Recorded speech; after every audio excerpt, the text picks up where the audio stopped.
Pessoas que tiveram a vida transformada por Deus, verdadeiras histórias de conversão rumo à vida. É isso que você encontra aqui no programa 180 Graus, o ponto da virada, que começa agora.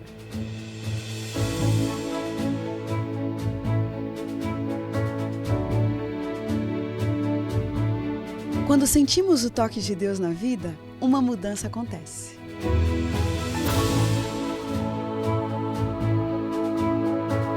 Surge à nossa frente possibilidades de felicidade plena. O toque de Deus restaura, renova, refaz.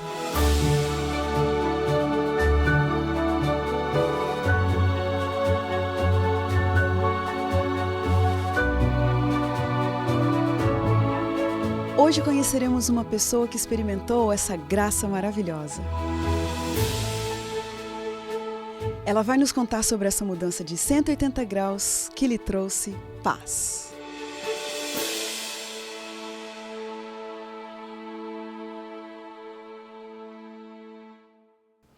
Ele nasceu em Baixo Guandu, Espírito Santo, em um lar adventista. Batizou-se, amadureceu, mas considera que sua conversão mesmo só aconteceu anos mais tarde. Aos 29 anos, Argeu Lopes de Freitas descobriu que seguia apenas um mero formalismo religioso e que, infelizmente, ele não tinha uma verdadeira experiência com Deus. Curiosamente, sua conversão de fato está relacionada a um grave problema de saúde e ao fato de ter acidentalmente causado a morte de uma criança. A partir dali, ele começou uma maratona de muitas madrugadas clamando a Deus que o socorresse e que transformasse seu coração. E Deus lhe deu o privilégio de descobrir o que significa estar apaixonado por Jesus. E hoje ele diz: eu sei em quem tenho crido e sei que meu Redentor vive e em breve ele virá me buscar para estar eternamente ao seu lado. Vamos conhecer agora os detalhes desse giro de 180 graus em sua vida. Argeu, muito obrigado porque você veio e está aqui para dividir seu testemunho com a gente hoje. Prazer é tudo meu. Fala um pouquinho pra gente, Argeu, pra gente se situar assim, né? Da sua infância, você nasceu num lar adventista, não é isso? Sim. Sua família, então, adventista? Ok. Eu nasci em lar cristão, né, adventista. Meus pais, tanto meu pai como a minha mãe, ambos da igreja adventista, eles vieram de outra igreja, a igreja católica. Mais tarde aceitaram o adventismo. E já com 1 ano de idade, já nasci na área adventista. E você teve quantos irmãos? Eu tenho 5 irmãos, somos em 6. Todos eles educados na mesma fé? Todos eles educados na mesma fé. Você se batizou com quantos anos? Batizei com 11 anos. Com 11 anos.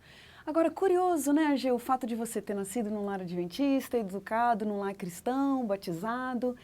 E depois de um tempo você descobre que, na verdade, a sua religião era meio que um mero formalismo religioso. Isso. Credo, é interessante. Hoje, um pouco mais rodado, mais maduro, né? Acaba entendendo o que é o que é espiritual, o que é religiosidade, né? Uhum. Eu entendo que, na época, eu vivia mais uma religiosidade. Meus pais, talvez, é o que eles aprenderam também, é uma religião mais em cima do que pode, não pode, né? Em cima mais de regras. E assim eu fui educado, num sistema religioso rigoroso, mais de religiosidade. Uhum. Foi, então, você cresceu e estudou o quê? Em termos de... de formação, a primeira formação profissional que você teve? Técnico de enfermagem. Técnico de enfermagem. E você trabalhou nessa área? Eu trabalhei 14 anos na área de enfermagem. Uhum. Depois você se mudou de Baixo Guandu e foi para Brasília? Antes de Baixo Guandu, eu fui para outra cidade mineira. Uhum. Lá em Baixo Guandu eu vivi a minha infância. Uhum. E de lá fui para a cidade de Minas, Governador Valadares. E lá, então, eu fiz o curso a nível 2º grau, e que também era o técnico de enfermagem, 3 anos. Uhum. De lá, então, eu recebi outros convites para trabalhar em hospitais, tanto da igreja como também hospital do governo. E nesse período aí... foi a minha fase de juventude até meus 30 anos, 31 anos. Que sentimentos que te acompanhavam nessa fase, Argeu? Você estava de bem com a vida, estava de bem com a situação? Eu estava de bem com a vida. O problema é que lá no fundo algo parecia que não estava completo, tinha algo incompleto. Será que realmente meus tios, pessoas mais chegadas a mim, que não eram fiéis, cristãos, diria assim, eles questionavam: você é assim, Argel, porque o seu pai te ensinou religião assim. Então, sempre tinha uma pergunta no ar: o que realmente era viver uma vida cristã? Quem era Deus? Quem é Jesus para mim? Então, lá no fundo, tinha essa lacuna, tinha algo que estava incompleto. Você pode dizer que isso foi uma crise pela qual você passou? Foi uma coisa que te incomodou bastante? Creio que sim. É? Uma crise até meio longa, né? Num espaço até os 30 anos, uma crise longa. Mas, Argel, é curioso isso, né? Quer dizer, uma crise de cunho religioso, é isso? De cunho religioso, mesmo vivendo dentro da igreja, mesmo assistindo todos os cultos normais e tudo, mesmo lendo a Bíblia, mas havia realmente não havia uma experiência bem profunda, eu diria, com Jesus. Você tinha noção disso nessa época?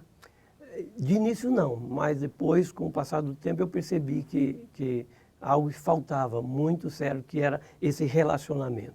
Se você pudesse pontuar, assim, algumas coisas que foram decisivas para uma mudança na sua vida, o que você diria?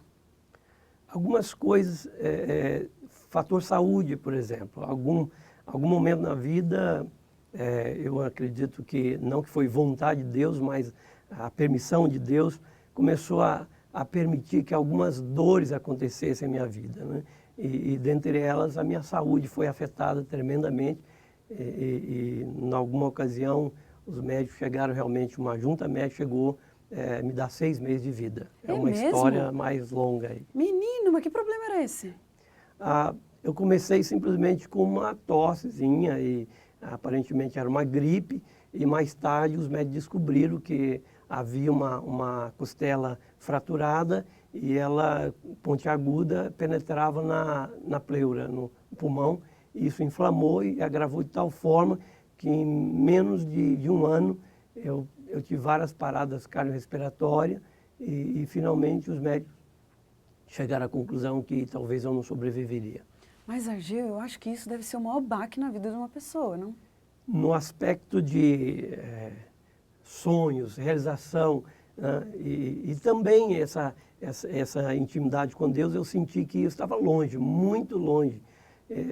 Como que você relaciona o fato desse problema de saúde que você teve com a experiência com Deus? Os médicos, depois de uma junta médica discutir o assunto, um dos médicos, que era uma médica, inclusive, uma excelente médica, a doutora Maria Auxiliadora, ela disse: olha, Argel, você vai ter que largar tudo, deixar tudo e ir para o interior. Você vai ter que viver uma vida no campo. Você teria uma chance aí de 5%. Né? Os médicos demais disseram: não tem chance. Ela disse: você teria uma chance. E apegue-se em Deus. É interessante que ela tinha a sua religião, uma pessoa espírita, de profissão e fé também, e ela relacionou isso a você. Parece que ela sentiu: você é religioso, mas você não tem essa experiência com Deus. Vá lá para o interior e tenha uma experiência mais próxima com Deus. E foi nessa experiência de aproximadamente 2 anos, lá no interior, vivendo a vida do campo, é que eu comecei a relacionar com Deus às madrugadas, N madrugadas com Deus, né? Que curioso. Como que você pode relacionar também um incidente que aconteceu durante, né, o momento que você exerceu a profissão de técnico de enfermagem também com a sua conversão? O meu problema de saúde, ele veio pós esse incidente. Acho que as coisas foram se completando, né? Antes dos médicos, interessante que eu estava dentro de um hospital, trabalhava como cuidando de pessoas, mas a minha saúde acabou deteriorando, talvez por não se cuidar bem, e talvez também por essa crise existencial que afeta, hoje eu sei que realmente afeta, né? Você acha que essa crise que você passou afetou sua saúde? Afetou, com certeza. Os hormônios, né, que nós temos no corpo, que vai acabando de pouco a pouco diminuindo as defesas imunológicas, né? os médicos falam das linfócitos T, etc., que quando você está triste, e Salomão já dizia, espírito abatido faz secar os ossos, né? E realmente estava secando, e a doença veio mesmo em função exatamente de eu não ter uma íntima relação com Deus. E você me fez a pergunta sobre o incidente. Antes, uns 2 anos antes, eu trabalhava num dos hospitais do governo, em Brasília, e esse hospital é um hospital de renome, e na ocasião eu trabalhava na UTI, e eu cuidava A UTI tinha capacidade para 12 pacientes em estado grave, né? E eu cuidava numa noite dentre os pacientes, havia uma garotinha de 8 anos, e essa garotinha, ela era altamente alérgica e contraiu uma doença não muito grave, mas que exigia tomar medicação como antibiótico, mas ela não podia tomar. Então ela foi internada ali nesse lugar bem especial, a UTI, unidade intensiva, né, para que ela tomasse as medicações próprias, mas bem assistida. E eu namorava, já estava noivo, e eu terminei o noivado, exatamente por essa crise, talvez, ou essa religiosidade severa, e eu acabei não entendendo bem a minha noiva, e eu terminei com ela um dia antes. Fui dar plantão e o pensamento estava voltado para ela. Só abrindo um parênteses, Sim. você acha que nesse momento você poderia dizer que você estava no auge dessa crise Sim, existencial? sem dúvida, sem dúvida. Coincidiu, Vivendo então? sozinho, agora eu já estava longe dos meus pais, longe. Eu estava por conta própria, diria, vivendo numa cidade... Brasília é uma cidade, assim, sui generis em termos de convivência, pelo menos na ocasião que eu vivi, realmente, pessoas de todas as partes do Brasil vivem lá, mas cada um para si. Mesmo na igreja eu percebia isso. No fim de semana se encontrava, mas depois cada um para si, pouco se via. E eu vivia numa república, vários jovens ali, cada um da sua religião. Como estava seu relacionamento com a igreja nessa época? Não estava bom. Eu diria de 0 a 10 estava 3. Estava muito, muito baixo. Já não tinha mais aquele gosto de assistir os cultos, né, de ler a Bíblia, de orar. E estava diria que estava longe de Deus. E numa desses plantões, em seguida ao ter terminado com a minha noiva, eu estava encarregado de fazer a medicação e lá para meia-noite, a medicação da meia-noite, eu fiz todo o preparo e na troca do prontuário eu acabei aplicando uma medicação, a penicilina, que exatamente a paciente era alérgica, ela estava monitorizada, ela estava com soro.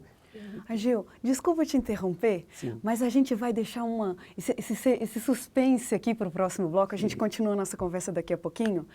Você vê que é realmente uma história intrigante. Um garoto educado na igreja, passa por uma crise religiosa, existencial, e de repente se encontra nesse ponto determinante para a sua vida, para a sua carreira, para a sua profissão. E agora? O que aconteceu?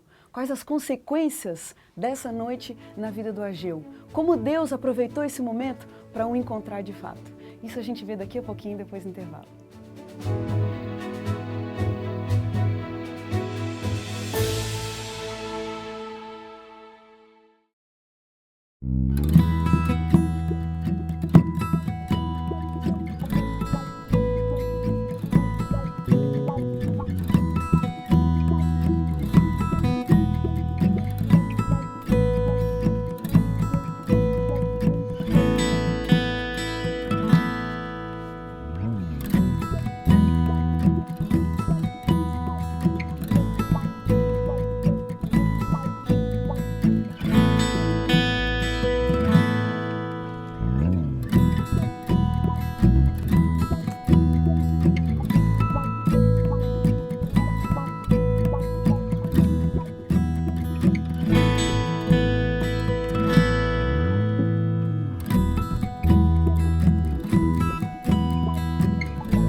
Hoje eu acordei e pensei. Ser sustentável vai além de plantar uma árvore. Está no querer menos, no desejar mais. Está no melhor aos outros. Ser sustentável não está na torneira de casa, nem no cesto de lixo, nem na lâmpada apagada, nem no tempo no chuveiro. Vai além. E bem mais simples do que tudo isso, a sustentabilidade parte de nós. Hoje eu acordei e pensei, ser sustentável vai além de plantar uma árvore, mas se para começar for necessário, a gente faz.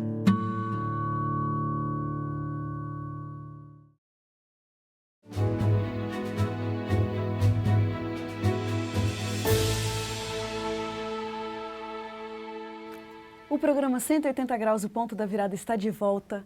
Quem está com a gente hoje é o Ageu, e ele vinha contando no bloco anterior de uma fase de crise religiosa existencial pela qual ele passou, mas também de uma noite decisiva enquanto exercia a profissão de técnico de enfermagem.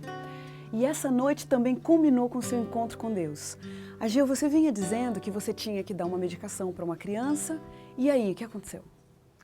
A menina era alérgica à penicilina e ao trocar então o prontuário, como dizia, eu acabei aplicando a medicação que era de uma senhora de 70 anos que tinha osteomielite e recebia alta dose de penicilina. Eu apliquei nessa menina pela via o soro, né, pela veia. Eu apliquei nela que era alérgica e ela teve parada cardíaca, um choque anafilático. Eu percebi no momento, mas como não querendo acreditar. Então foi um suspense, o chão saiu. Na hora ela reagiu? Na hora ela reagiu, o monitor cardíaco demonstrou imediatamente. Mas, ela Ageu, teve fibrilação e espera um parada. pouco. Você está contando assim, como se fosse uma coisa tão simples? Espera. Quer dizer que você aplicou a... Eu fico só imaginando, assim, aquele momento. Você fazendo uma atividade rotineira, você já estava acostumado. De repente, você olha para o monitor. E aí? Igual eu disse para você, o chão saiu, a adrenalina foi intensa em mim. No momento, Nossa. eu ficava entre chamar os colegas ou não omitir, ou ficar quieto ali e deixar que foi um incidente, né? Nossa. Mas eu chamei a colega, no caso lá nós tínhamos um código azul, eu disse, Nádia, código azul, e ela veio... O que é esse código azul? É uma parada cardíaca, algo assim, entre risco de morte, né? Ela veio urgente e agora o drama era chamar o médico, que era um ateu. Ele não acreditava em Deus e, além do mais, ele criticava a gente. Nós tínhamos a colega, era uma crente também da Igreja Batista, nós tínhamos um convívio muito gostoso e nos plantões cantávamos hinos, dueto baixinho ali. E ele dizia, aqui não é igreja, aqui é hospital. Ele tinha uma bronca de nós. Naquela noite, era aquele médico que estava de plantão. E ele foi chamado lá? E eu tive que chamar. Eu pessoalmente fui chamar. E quando ele soube que era aquela menina, ele ficou muito nervoso e me xingou o que pôde, né? E então começou de 00h20 aproximadamente até beirando 3 horas da manhã a manobra de ressuscitação cardiorrespiratória. E finalmente ele disse, olha, basta, essa menina já está morta. Já havia sido solicitado o laboratório, nos minutos logo da parada, foi coletado o sangue e foi feita a classificação do sangue e foi detectado alta toxicidade e a classificação penicilina. Ou seja, eu estava incriminado. E aí foi que, ali para as 3h30 da manhã, ele tira as luvas, manda desligar tudo, e mete o dedo no meu nariz e diz, eu quero ver o teu Deus te livrar dessa. Ai, ai, ai. E foi neste momento que, como que eu acordasse, né? Eu tenho um Deus, ele é meu pai. E aí, neste momento que eu cheguei ali a situalizar, meu Deus, quem eu sou? Eu sou realmente filho de Deus, Deus existe. Fração de segundo, aquilo tudo passou como se fosse um filme na minha cabeça, né? E então eu fui afastando. E havia uma sacada, a UTI lá é diferente, ela tem uma porta, as portas laterais de vidro abrem toda, e de dia o paciente pode tomar sol, etc. Então eu fui até a sacada, olhei para o céu estrelado e fiz uma oração curta, se pode ser chamada de oração: Senhor, se tu existe, manifeste agora. A paciente já estava há mais de 3 horas, a maior tempo possível. Realmente, no mínimo, se o coraçãozinho dela batesse, ela teria morte cerebral. E aí eu ouvi por detrás, porque eu já estava de costa, só a enfermeira, a colega, estava lá fazendo agora o procedimento de preparo do corpinho, né, retirada do soro e tudo, mas por providência, eu creio que não é coincidência, o que deveria ser tirado primeiro, que eram os monitores, os cabos de monitores da monitorização, ela não tirou.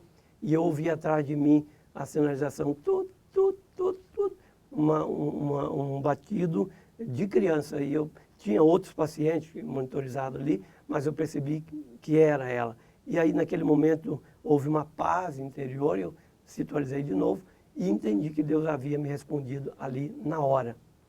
Eu voltei, quando olhei para a minha colega de trabalho, ela disse: Argel, você estava orando, porque Deus respondeu. Já estava tudo desligado. A paciente estava toda cianótica, roxa, né? Realmente dava todos os sinais de morte. O médico foi chamado de novo às pressas e ele, ao fazer os exames normal de reflexo e tudo, pupila, e disse: não, essa paciente está morta. Não, mas doutor, ela está toda... E ela foi rosando tudo de novo, foi tomando a cor, tudo normal.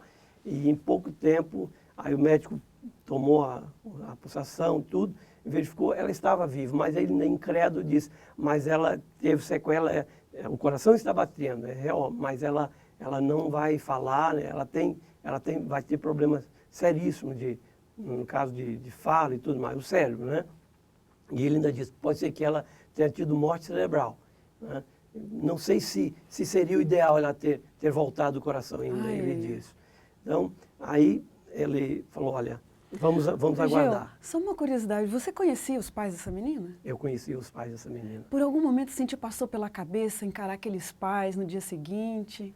Tudo passa rápido, Cleliane, tudo passa rápido. Eu fico só imaginando, gente. É uma adrenalina intensa, tão grande. Hoje eu conto com mais naturalidade, mas eu levei quase 10 anos para dar esse testemunho. Só ao contar em particular, alguém diz: mas isso tem que ser dado como testemunho. Eu entendia que eu causei, eu cometi um ato criminoso, ainda que com descuido profissional, mas foi. Né? Então, eu levei muito tempo para realmente contar ou dar esse testemunho, entendendo que realmente Deus atua. O certo é que essa menina, ao acordar pela manhã, às 6 horas da manhã, ela me reconheceu tranquilamente, ela gostava a fruta pera, que era a predileta dela, e eu tinha paciência de dar raspadinho na colher. Ela olhou para mim: tio Argel, me dá pera na colher. Eu, emocionado, chorando, e eu disse para ela: você me conhece, sabe quem é essa? É a tia Nádia. E esse aí é o doutor, e ela conheceu todos. Como se tivesse dormido tranquilamente a noite inteira. O laboratório foi chamado, foi todo feito o teste, e não havia nada, nenhuma toxicidade no sangue. E eu disse para o médico: doutor, Deus me livrou dessa. Você crê ou não, Deus me livrou dessa. E eu aí você botou o dedinho no nariz. Aí foi minha vez de colocar o dedo no nariz dele. E outra coisa, Cleiliane, quando Deus faz completo, né? Não houve sequela, não houve fratura de costela, não houve nada, nada. 3 dias depois, Ana Lúcia estava em casa, tranquilo com os pais. E esse médico, eu estudei a Bíblia com ele aceitou a Deus como superior, como aquele que é o nosso Pai Celeste. Olha, eu não preciso nem te perguntar se esse foi um encontro com Deus, porque não tem dúvida, né? Com certeza esse foi. Agora, o que significa, Argel, estar apaixonado por Cristo? Porque você passou de um mero formalismo religioso para uma experiência fortíssima com Deus. Mas e aí, muito tempo já se passou depois disso, a vida de novo apresenta outras dificuldades, entra numa rotina. O que significa isso, estar apaixonado por Jesus? Estar apaixonado por Jesus, Cleiliane, ao meu ver, é todos os dias, como um namorado, uma namorada quer vê-la todos os dias, quer ter esse encontro todo dia. Isso é estar apaixonado por Jesus, todos os dias falar com Ele, conversar com Ele, contar de suas lutas, das suas dificuldades. Não que a gente chegue à perfeição do dia para o outro, até porque o apóstolo Paulo diz que a nossa santificação é como a luz da aurora, né? Então, é todos os dias ter esse relacionamento, essa busca com Ele, todos os dias. Quem é Deus para você hoje? Deus é real. Deus é palpável para mim. É emocionante mesmo, né? Ageu, a gente tem um momento de umas perguntinhas rápidas aqui no nosso programa. Vida, plenitude, uma totalidade, experiência com Deus, é viver tudo aquilo que Deus tem para nós. Beleza. Beleza, a natureza, a minha esposa, meus filhos. Sucesso. Sucesso. Não há sucesso se nós não tememos a Deus. Sucesso é temor a Deus em primeiro lugar. Dinheiro. Dinheiro compra tudo, mas não compra a vida eterna. Pecado. Pecado leva à morte, leva à perda da eternidade. Futuro. Futuro, a eternidade. Toda uma vida com Deus. Um medo. Medo, o medo de afastar-se de Deus. Um privilégio. Privilégio de ser filho de Deus e pertencer à família dele. Uma grande verdade. Uma grande verdade. Deus é nosso Pai Celestial. Cristo é o nosso Salvador. Uma grande mentira. Satanás acusa que Deus é causador de todos os problemas, mas na verdade é ele, Lúcifer. Casamento. Casamento é algo maravilhoso, uma instituição iniciada no Éden e que perdurará para a eternidade e é para todos os filhos de Deus que escolhem uma vida plena, santificada com Ele. Morte. Morte, a pior coisa que existe no universo que Satanás causou. Liberdade. Liberdade, Cristo, Jesus. Envelhecer. Envelhecer ao lado de quem você ama, ao lado de Cristo também. Fracasso. Fracasso eu diria, afastar-se completamente de Deus, não ter a Deus como aquele que guia a sua vida. Justiça. Justiça é Jesus, Ele é o sol da justiça. Um sonho. Um sonho, estar com toda a minha família, aqueles que eu amo, um dia no céu, na eternidade. Tem algum versículo bíblico que sempre te acompanha, que te dá muita força? Existem muitos versículos bíblicos, mas um que me marca: tudo posso naquele que me fortalece. Ageu, o que a gente deseja para você? Que Deus te abençoe, que Deus te proteja, Amém. que você continue sendo essa luz, com esse Amém. testemunho vivo, abençoando muitas pessoas. Muito obrigado pelo seu testemunho Deus aqui. seja louvado. E como você já sabe, como a gente poderia terminar o programa de uma forma diferente? O programa 180 Graus, o Ponto da Virada, termina agora e nós terminamos felizes, emocionados por ouvir essa história, esse testemunho tão maravilhoso. E como diz o texto bíblico, era preciso que nos regozijássemos e nos alegrássemos, porque esse teu irmão estava morto e reviveu, estava perdido e foi achado. Que Deus te abençoe, muito obrigado pela sua companhia e a gente se vê no próximo programa.